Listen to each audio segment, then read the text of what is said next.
નમસ્કાર વિદ્યાર્થી મિત્રો, હું રેઝા આપ સર્વનું શ્રી જ્ઞાન ગુરુ વિદ્યાપીઠના અંદર હાર્દિક સ્વાગત કરું છું. વિદ્યાર્થી મિત્રો, આંકડાશાસ્ત્રની અંદર ચેપ્ટર નંબર 1 અને ચેપ્ટર નંબર 3 આપણે પૂર્ણ કર્યું. આજે આપણે ચાલુ કરવા જઈ રહ્યા છે ચેપ્ટર નંબર 2, જેનું નામ છે માહિતીનું નિરૂપણ. એકદમ સરળ અને સ્પષ્ટ ચેપ્ટર, જે તમને લોકોને સમજાઈ જાય. ચેપ્ટર નંબર 3 થોડું અઘરું કેવડાવે, બટ ચેપ્ટર નંબર 2 જે છે એ એકદમ સરળ. માહિતીનું નિરૂપણ જે છે એ તમને લોકોને બોર્ડ એક્ઝામ ની અંદર એના રિલેટેડ ક્વેશ્ચન 12મા ની અંદર ડાયરેક્ટલી નથી આવતા, પણ ઇનડાયરેક્ટલી આવે છે. ડાયરેક્ટલી નથી આવતા, પણ ઇનડાયરેક્ટલી આવે છે. આ ચેપ્ટરના અંદર આપણે શું ભણવાનું છે? વર્ગીકરણ અને અર્થ અને એની જરૂરિયાતો, વર્ગીકરણના પ્રકારો, સંખ્યાત્મક માહિતીનું વર્ગીકરણ, અસતત આવૃત્તિ વિતરણ, સતત આવૃત્તિ વિતરણ, સંચય આવૃત્તિ વિતરણ, સતત આવૃત્તિ વિતરણ રચના માટેના મુદ્દાઓ, ગુણાત્મક માહિતીનું વર્ગીકરણ, સાદું વર્ગીકરણ, બહુવિધીય વર્ગીકરણ, કોષ્ટક રચના અને તેના પ્રકારો અને ઉપયોગો, આકૃતિઓ, આંકડાશાસ્ત્રમાં આકૃતિનું મહત્વ અને મર્યાદા. વિદ્યાર્થી મિત્રો, આ આકૃતિવાળો ટોપિક આપણે લોકોને કરવાનો નથી, કારણ કે 12મા ની અંદર આ ટોપિક કઈ કામનો નથી. આકૃતિવાળો ટોપિક આપણે કરવાનો નથી. આપણે જે છે કોષ્ટક રચના અને તેના પ્રકારો સુધી ભણવાનું છે. તો વિદ્યાર્થી મિત્રો, આજે જે છે ચાલુ કરીએ આજનો ટોપિક વર્ગીકરણ. વર્ગીકરણની ઇંગ્લિશમાં ક્લાસિફિકેશન કહેવાય. અર્થ અને જરૂરિયાતો. અગાઉના પ્રકરણમાં આપણે જોયું કે આંકડાશાસ્ત્ર માહિતીના મુખ્યત્વે 2 પ્રકારની માહિતી હોય છે: સંખ્યાત્મક માહિતી અને ગુણાત્મક માહિતી. વિદ્યાર્થી મિત્રો, તમે આ ધ્યાન આપો. જો એકદમ સરળ છે વર્ગીકરણ. સમજો, વર્ગીકરણ જે છે એટલે છૂટું પાડવું. તમારી આગળ જે માહિતી હોય એ માહિતીને શું કરવી કે માહિતીને છૂટી પાડવી, એટલે એને વર્ગીકરણ કહેવામાં આવે છે. જો કોઈ પણ વસ્તી વિષયક માહિતી લેવા આવે તમારા ઘરે, તો ખાલી તમે કેટલા જણા વસ્તી તમારા ઘરમાં વસો છો એ નથી પૂછતા, પણ એની સાથે સાથે અન્ય માહિતી પણ પૂછે છે, જેવી કે વૈવાહિક દરજ્જો, પરિણીત છો કે અપરિણીત.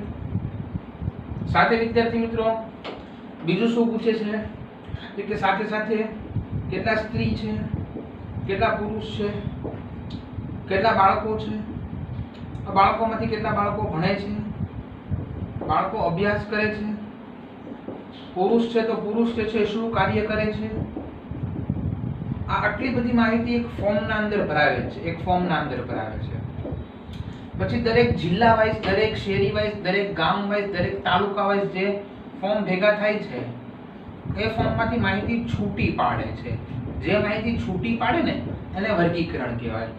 વિદ્યાર્થી મિત્રો, માહિતી 2 સ્વરૂપે હોય. આપણે લોકોએ જોયું, એક સંખ્યાત્મક માહિતી અને બીજી માહિતી ગુણાત્મક. સંખ્યાત્મક માહિતી અને ગુણાત્મક માહિતી. સંખ્યાત્મક માહિતી એટલે જે માહિતીને સંખ્યામાં દર્શાવી શકાય તેને સંખ્યાત્મક માહિતી કહેવાય. ગુણાત્મક માહિતી એટલે જે માહિતીને ગુણ વડે દર્શાવવામાં આવે છે એ માહિતીને ગુણાત્મક માહિતી તરીકે ઓળખવામાં આવે છે. આપણે આટલી ચર્ચા જે છે થઈ ગયેલી. મારા જોડે આગળ ધ્યાન આપીએ. સંખ્યાત્મક માહિતી સંખ્યાત્મક ચલ અને આધારે મેળવેલી હોય છે, જ્યારે ગુણાત્મક માહિતી ગુણાત્મક ચલને આધારે મેળવેલી હોય છે. ચલના મુખ્ય 2 પ્રકાર, અસતત અને સતત ચલ. ધ્યાન આપજો. 2 સીમાઓ વચ્ચેના નિશ્ચિત કે ગણી શકાય તેટલી જ કિંમત ધારણ કરે તેને અસતત ચલ કહે છે. દાખલા તરીકે કુટુંબ દીઠ બાળકોની સંખ્યા, જે ચલ ગણી શકાય. જો તમને કહું ને તો ચલના 2 પ્રકાર છે: સતત ચલ અને અસતત ચલ. જે ગણતરી કરી શકાય, ગણી શકાય તેને જે છે એ અસતત ચલ તરીકે. દાખલા તરીકે કુટુંબમાં બાળકોની સંખ્યા ગણી શકાય. તમારા ઘરે તમે કેટલા ભાઈ બહેન છો તો ગણી શકાય. 1 હોય તો 1, 2 હોય તો 2, 3 હોય તો 3. હવે એની અંદર એમ ન કે અનંત એટલે ગણી ન શકાય, કોઈ એટલા ભાઈ બહેન હોય નહીં. માર્ગ પર થતા અકસ્માતની સંખ્યા કે ભાઈ આજે જે છે ઘોઘાથી ભાવનગર વચ્ચે કેટલા એક્સિડન્ટ થયા, આજે વડોદરાથી અમદાવાદ વચ્ચે કેટલા એક્સિડન્ટ થયા, આજે ભાવનગરની અંદર જે છે રામચંદ્ર મંદિર પાસે કેટલા એક્સિડન્ટ થયા, અથવા ગુજરાત રાજ્યની અંદર કેટલા એક્સિડન્ટ થાય છે, ભાવનગર જિલ્લાની અંદર કેટલા એક્સિડન્ટ થાય છે. આનો ચોક્કસ આંકડો છે, એને આપણે ગણી શકાય છે, એને અસતત કહેશું. આગળ, જો કોઈ ચલ x ની કિંમતો 1.2, 1.3, 1.5 વગેરે નિશ્ચિત કિંમતો ધારણ કરે તો તે ચલને અસતત ચલ કહે છે. જે બે સીમાઓની વચ્ચેની બધી જ કિંમતો ધારણ કરી શકે તો તે ચલને સતત ચલ કહેવાય. બે સીમા, હવે જો હું તમને એમ કહું, સિમ્પલ સમજો, વ્યક્તિની ઊંચાઈ. હવે વિચારો, વ્યક્તિની ઊંચાઈ જે છે તમે સરેરાશ ઊંચાઈ કયો, બરોબર છે, તો બે સીમા વચ્ચે કે ભાઈ ઓલાના એક્સિડન્ટ થઈ કે ભાઈ 58 એક્સિડન્ટ થયા, બરોબર, કુટુંબમાંથી કે 5 વ્યક્તિ છે, 3 બાળકો છે, આ ગણી શકાય. આમાં તમે જો સતતમાં વ્યક્તિની ઊંચાઈ 43.3 આપણે સેમી કહીએ, સમજો 43.3, પણ 43.3 સેમી, હવે એની અંદર કેટલા જે છે મિલી સેમી આપણને ના ખબર હોય, બરોબર, એના અંદર એકમ ફરતા રહે. આ જો તમને કહું કે તમને આ 0 થી 1, ખાલી આ 0 થી 1 જ લાગે છે, પરંતુ જે છે આ 0 થી 1 નથી વિદ્યાર્થી મિત્રો.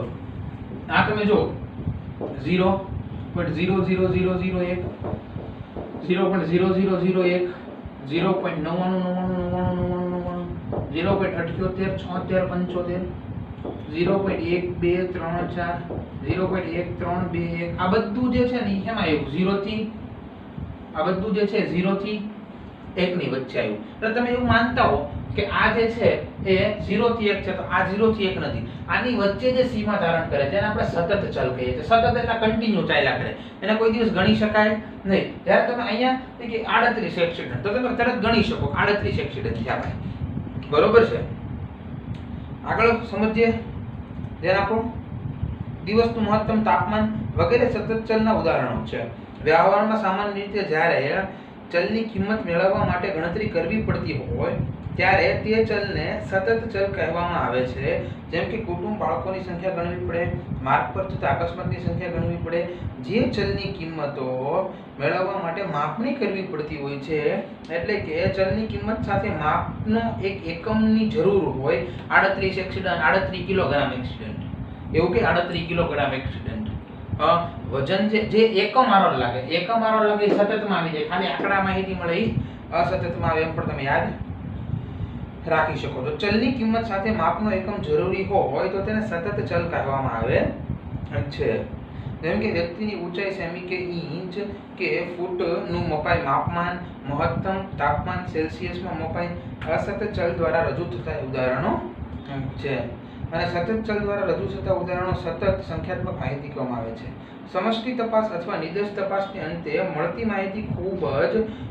માહિતીને મૂળ માહિતી કે અવર્ગીકૃત માહિતી કહેવાય છે. જો મેં તમને સમજાવ્યું હતું વિદ્યાર્થી મિત્રો, સમષ્ટિ તપાસ. હવે સમષ્ટિ તપાસ એટલે શું?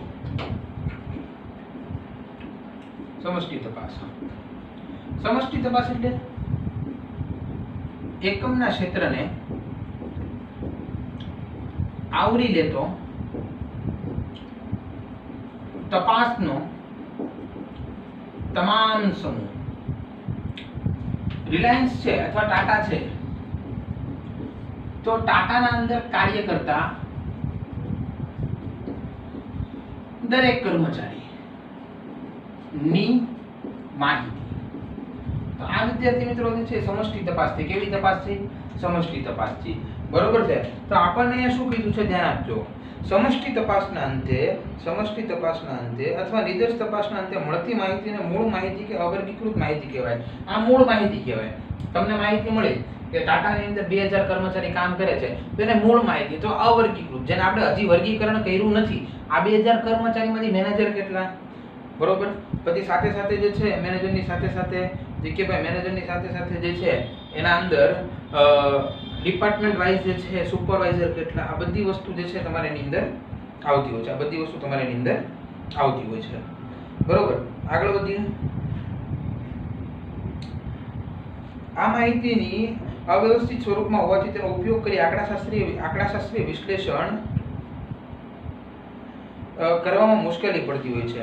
આથી તેને સંક્ષિપ્ત અથવા વ્યવસ્થિત સ્વરૂપે ગોઠવવી જરૂરી પડે છે. સીધી વસ્તુ છે ને, આ ડાયરેક્ટ માહિતી 2000 કર્મચારી તમે મૂકી રાખો બરોબર, તેને જે છે ગોઠવવામાં અઘરું પડે, એટલે જે છે ક્યાંય ને ક્યાંય સારી રીતે ગોઠવવી પડતી હોય છે.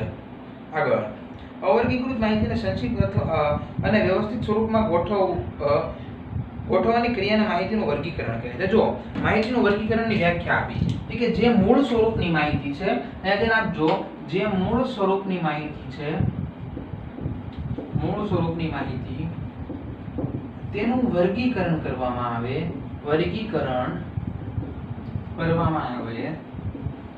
એટલે ગોઠવવામાં આવે તો તેને વર્ગીકૃત માહિતી કહેવાય.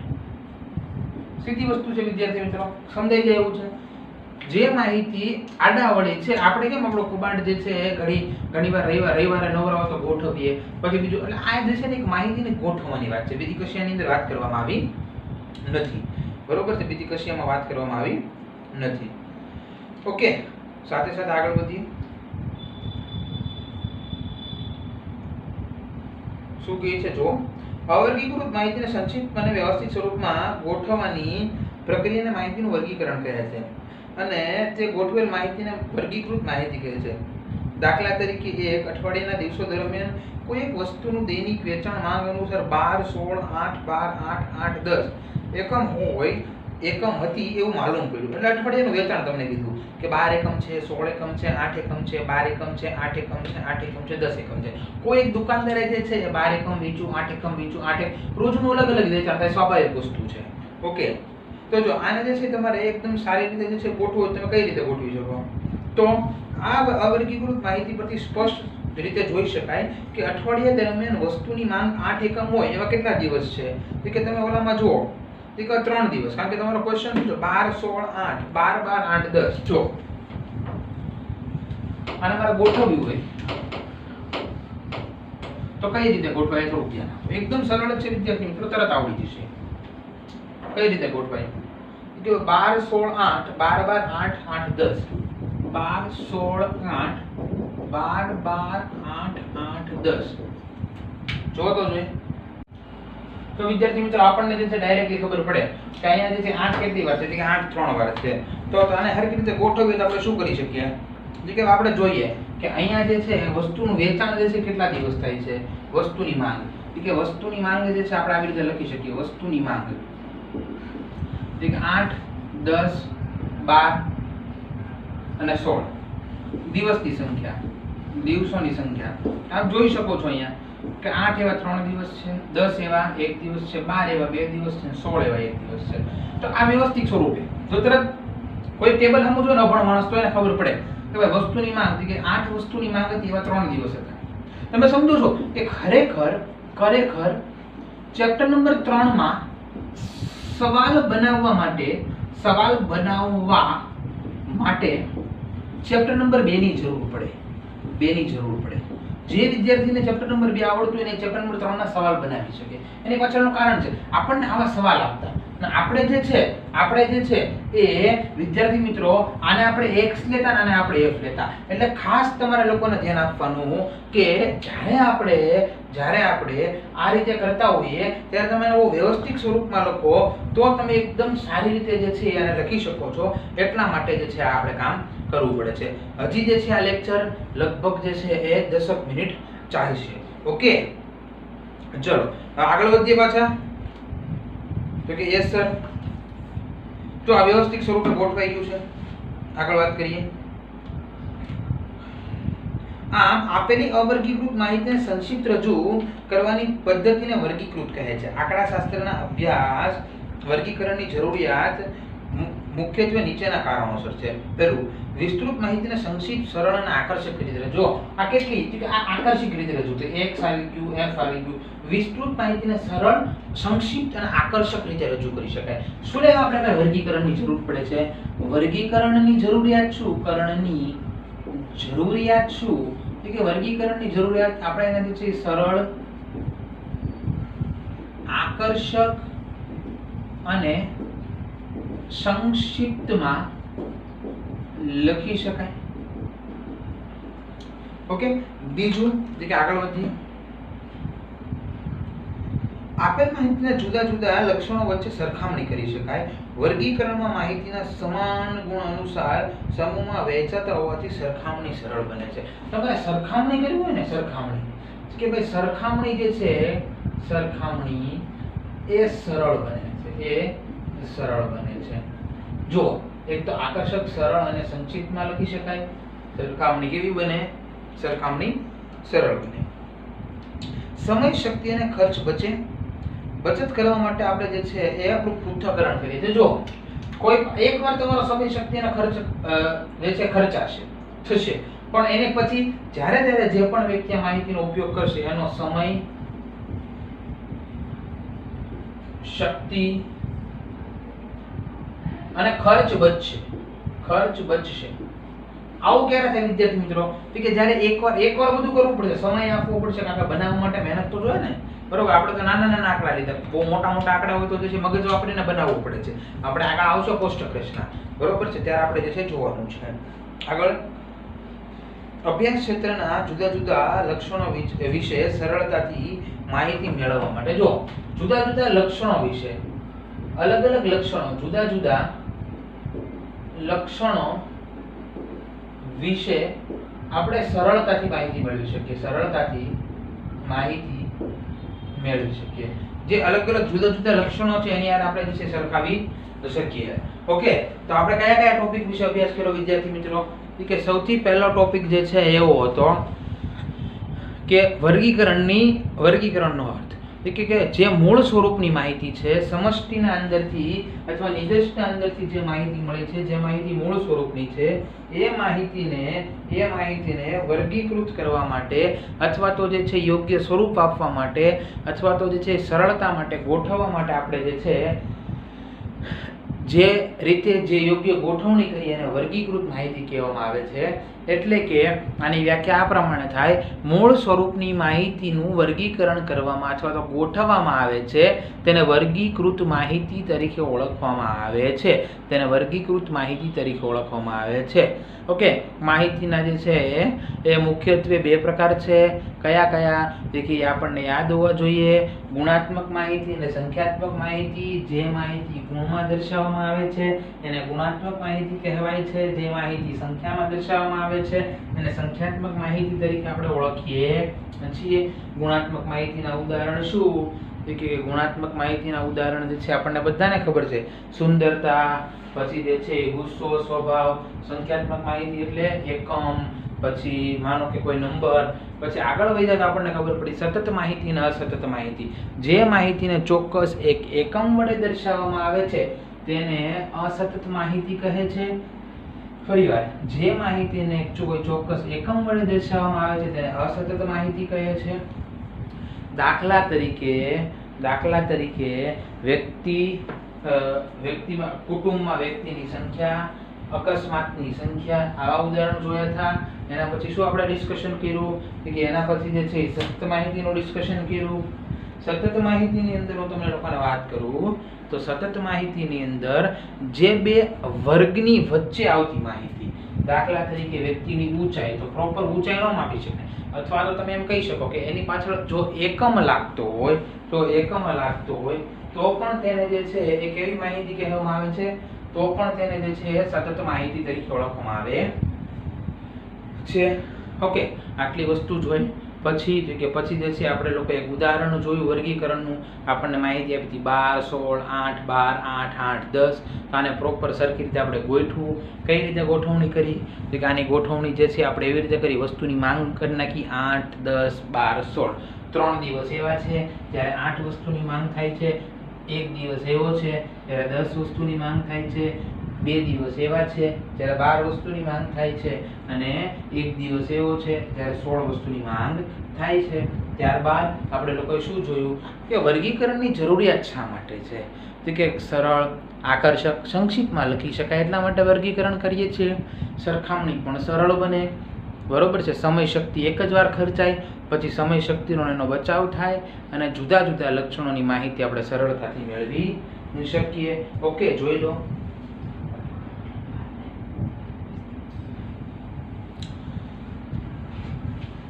આશા છે વિદ્યાર્થી મિત્રો કે જોઈ લીધું હશે. બરોબર, આજનું હોમવર્ક તમારે લોકોને વર્ગીકરણનો અર્થ, ઉદાહરણ, વર્ગીકરણના જે છે પ્રકાર, સતત અને અસતત, અને સાથે સાથેની જરૂરિયાતો આટલું લખવાનું છે. ત્યાં સુધી રેઝાના નમસ્કાર. Thank you very much. પડેગા આઈડિયા તभी तो बढ़ेगा आइडिया. Thank you.